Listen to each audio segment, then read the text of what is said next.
इस कहानी की शुरुआत होती है सन 1962 से, जहां पर हमें इटालियन ओशियन में एक शिप को दिखाया जाता है जिसका नाम MS एंटोनिया ग्रेजा है। इस शिप के डांस रूम में सभी पैसेंजर्स डांस कर रहे होते हैं और तभी हमें एक हाथ को दिखाया जाता है जो एक लीवर को ऊपर उठाता है। लीवर के ऊपर उठते एक वायर से सब के सब लोग मारे जाते हैं जो डांस कर रहे होते हैं। एक बच्ची जिसका नाम केटी है वो बच जाती है क्योंकि उसकी हाइट कम है और वायर उसके ऊपर से गया होता है। ये सारा मंजर देखने के बाद वो जोर से चिल्लाती है। इसके बाद क्या हुआ कभी किसी को कुछ पता नहीं चला और अब 40 साल बीत चुके हैं, जहाँ पर हमें एक साल्वेज क्रू को दिखाया जाता है जिसके कैप्टन का नाम शैन मर्फी है। ये एक शिप को बचाकर किनारे तक लाते हैं। शाम को इस सब अपनी जीत की पार्टी मना रहे होते हैं, तभी एक आदमी जिसका नाम जैक फरमैन है इनके पास आता है। वो कहता है कि मैं एक वेदर सर्विस पायलट हूँ। आज से 40 साल पहले एक एंटोनियो ग्रेजा नाम का शिप समंदर में कहीं खो गया था और जहाँ तक मुझे पता है वो बेरिंग सी के अंदर है। उसके अंदर खजाना है, अगर हम उसे ढूंढ ले तो सब के सब बहुत अमीर हो सकते हैं।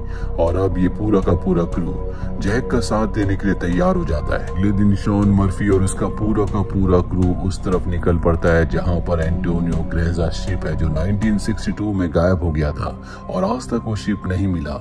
उस जगह पहुंचने के बाद ही देखते हैं कि वहां पर कोई भी शिप नहीं है। सब के सब डिसअपॉइंट हो जाते हैं और तभी इनके स्टीमर के सामने एक बहुत बड़ा शिप आ जाता है। ये वही शिप है जो 1962 में गायब हो गया था, जिसकी तलाश में सब के सब यहाँ पर आए हैं। शॉन का एक साथी जिसका नाम ग्रीर है, साथ ही जैक जो सबको यहाँ पर लेकर आया है।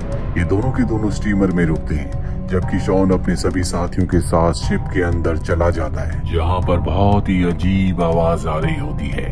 ये सब के सब उस आवाज का पीछा करते हैं और देखते हैं कि क्लॉक का पेंडुलम आज भी हिल रहा है। जैसे ये क्लॉक के और नजदीक जाते हैं पेंडुलम हिलना बंद हो जाता है और अब इनमें से एक पेंडुलम को हाथ लगाने वाला होता है कि बहुत जोर से आवाज आती है जिससे सब के सब डर जाते हैं। वहीं पास टेबल में स्क्रैबल पड़ा होता है जिसके वर्ड्स अपने आप ही बदल जाते हैं और उसमें लिखा हुआ आता है वेलकम। अभी सब के सब और आगे बढ़ते हैं और तभी इनके एक साथी के नीचे से फ्लोर टूट जाता है। वो नीचे गिरने वाला होता है कि मॉरिन उसे पकड़ लेती है और जब वो उसे पकड़ती है तो वहां पर उसे एक बच्ची दिखती है।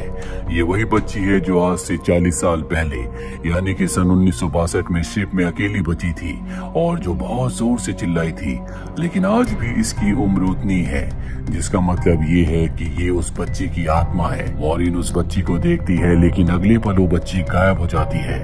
यहाँ पर मॉरिन को कुछ समझ नहीं आता कि जो उसने देखा था वो सच था या फिर उसके दिमाग का भ्रम था। मॉरिन अपने उस साथी को ऊपर खींच लेती है। इसके बाद ये केबिन में जाते हैं जहाँ पर ये देखते हैं कि एक वॉच है और ये वॉच आज की है, जबकि ये शिप सन 1962 में पूरी तरह से गायब हो गया था। उस वक्त में इस तरह की वॉचेस नहीं होती थी। इनका जो कैप्टन होता है शॉन, वो कहता है हो सकता है कि हमसे पहले भी यहाँ पर कोई आया हो और उसी की ये वॉच होगी।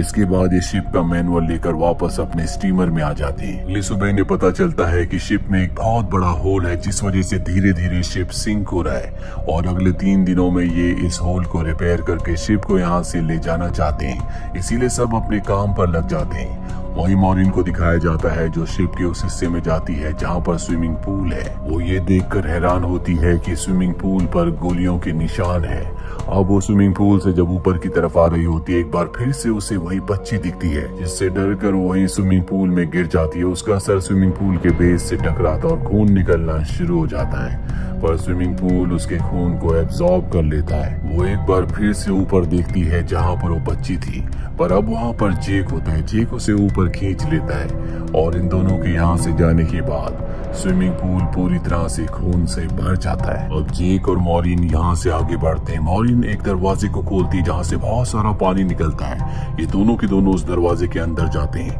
और तभी दरवाजा अपने आप ही बंद हो जाता है, इसीलिए इन्हें आगे बढ़ना पड़ता है। आगे बढ़ते हुए ये एक केबिन तक पहुँचते हैं जहाँ पर 9 लकड़ी के बॉक्सेस होते हैं। ये अपने बाकी साथियों को भी यहाँ पर बुला लेते हैं और जब ये बॉक्स को खोलते हैं तो हर एक बॉक्स के अंदर 28 गोल्ड के बार होते हैं। इन 9 बॉक्सेस के अंदर बहुत ज्यादा सोना है जिससे सब के सब बहुत अमीर हो जाएंगे। इसीलिए तय करते हैं कि ये शिप को यहीं पर छोड़कर गोल्ड लेकर निकल जाएंगे। ये सारा का सारा गोल्ड अपने स्टीमर में रख देते हैं और अब यहाँ से निकलने की तैयारी कर रहे होते हैं, पर तभी इनके स्टीमर में दिखाया जाता है कि स्टीमर के गैस सिलेंडर का नोब अपने आप ही टर्न ऑन हो जाता है, जिससे हवा में गैस फैलना शुरू हो जाती है। वही मॉरिन एक बार फिर से उसी बच्ची को देखती है जो उसकी तरफ भागती हुई आ रही होती है, क्योंकि वो उसे वार्न करना चाहती है, पर कोई उसे पकड़कर पीछे धकेल देता है। और तभी मॉरिन का साथी इंजन को ऑन कर देता है, जिससे ब्लास्ट होता है। उस ब्लास्ट में उसकी मृत्यु हो जाती है। मॉरिन यहाँ पर बहुत कंफ्यूज है, क्योंकि वो उस बच्ची के बारे में जानना चाहती है जो उसे बार बार दिखती है। वो शिप के डेटा में पैसेंजर्स के नाम चेक करती है, जिससे उसे पता चल जाता है कि जो बच्ची उसे दिखती है उसका नाम केटी है। वो केटी के रूम तक पहुंच जाती है, जहां पर उसे केटी का स्केलेटन मिलता है। वो समझ जाती है कि अब तक जिस लड़की को देख रही थी वो उसी केटी की आत्मा है। वही हमें शॉन को दिखाया जाता है जो कैप्टन के रूम में बैठा होता है, और तभी उसके सामने इसी शिप के कैप्टन की आत्मा आ जाती है, जो उसे ग्लास में अल्कोहल डालकर पीने के लिए देती है। साथ ही वो उसे एक फोटो देता है जिसमें एक शिप होता है जिसका नाम लॉरेली है। कैप्टन बताता है कि आज से कई साल पहले, यानी कि सन 1962 में हमने इस शिप को रेस्क्यू किया था। इसी शिप के अंदर वो सोना था जो हम अपने शिप एंटोनिया ग्रेजा के अंदर ले आए, लेकिन इसके ठीक 2 दिनों के बाद हमारा शिप हमेशा के लिए गायब हो गया। इसके बाद कैप्टन की आत्मा शॉन मर्फी को एक और फोटो दिखाती है, और जब शॉन मर्फी उस फोटो को देखता है तो उसके चेहरे का रंग उड़ जाता है। वही मॉरिन को दिखाया जाता है जो उसी बच्ची की आत्मा के साथ बैठी होती है। उस बच्ची की आत्मा बताती है कि इस शिप के अंदर बहुत सारे लोगों की आत्मा कैद है, और जो ये सब कुछ कर रहा है उसे बहुत सारी आत्माओं की जरूरत है, और जब उसका काम पूरा हो जाएगा तभी हम अपनी आत्माओं की दुनिया में जा सकती है, यानी कि इन सब सोल्स को तभी मुक्ति मिलेगी। वहीं दूसरी तरफ इनके एक और साथी को दिखाया जाता है जो उस जगह पहुंच जाता है जहां पर आज से कई साल पहले पार्टी चल रही थी, और अचानक से सारा का सारा माहौल उसी तरह से हो जाता है जैसे 1962 में था। वहां पर सिंगर भी थी जिसके गाने पर सब गाना गा रहे थे, और तभी इसे ट्रैप करके मार दिया जाता है, यानी कि इनके 2 लोग मारे जा चुके हैं। इनके 2 और साथियों को दिखाया जाता है जिन्हें बहुत ही स्वादिष्ट खाना मिलता है। ये उस खाने को खा लेते हैं, पर अगले पल देखते हैं कि वो खाना नहीं बल्कि कीड़े हैं, जिसके बाद उन्हें वॉमिट हो जाती है। वहीं हमें शॉन मर्फी को दिखाया जाता है जिसे बहुत कुछ पता चल चुका है, इसीलिए जल्द से जल्द वो शिप से निकलना चाहता है। वो मॉरिन को ढूंढ रहा होता है, पर तभी उसके सामने उसका वही साथी आ जाता है जो ब्लास्ट में मारा गया था। दरअसल ये उसका घोस्ट है जो लगातार उसकी तरफ बढ़ रहा होता है। वही मॉरिन भी यहाँ से निकलना चाहती है, इसीलिए वो उस तरफ आ जाती है जहाँ पर शॉन मर्फी है। शॉन मर्फी को मॉरिन के चेहरे पर अपना वही साथी दिख रहा होता है जो अभी घोस्ट बनकर उसकी तरफ आ रहा था, इसीलिए वो मॉरिन के ऊपर हमला कर देता है, पर मॉरिन उसके पैर को जख्मी कर देती है।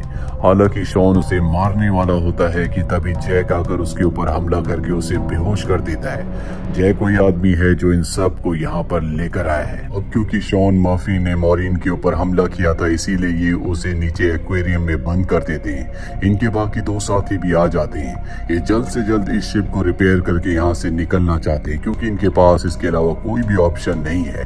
ये नीचे जाकर शिप को रिपेयर कर देते हैं। मॉरिन इसके बाद अपने एक साथी को ढूंढने के लिए जाती है, तभी उसके सामने उस बच्चे की एक बार फिर से आत्मा आ जाती है जो उसे दिखाती है कि उस आदमी की मृत्यु हो चुकी है। ये वही आदमी है जो उस पार्टी रूम में पहुंच गया था। दरअसल पार्टी रूम में पहुंचने के बाद जो वहां पर सिंगर थी उसकी आत्मा ने उसे सिड्यूस किया था। वो उसके पीछे पीछे ऊपर गया और उसकी आत्मा ने उसे ऊपर से नीचे धक्का दे दिया, और अब उस बच्ची की आत्मा मॉरिन को 1962 का पूरा वो दृश्य दिखाती है जब सबके सब शिप में मारे गए थे। सबको अलग अलग तरीके से मार दिया गया था, जिसमें केटी भी थी।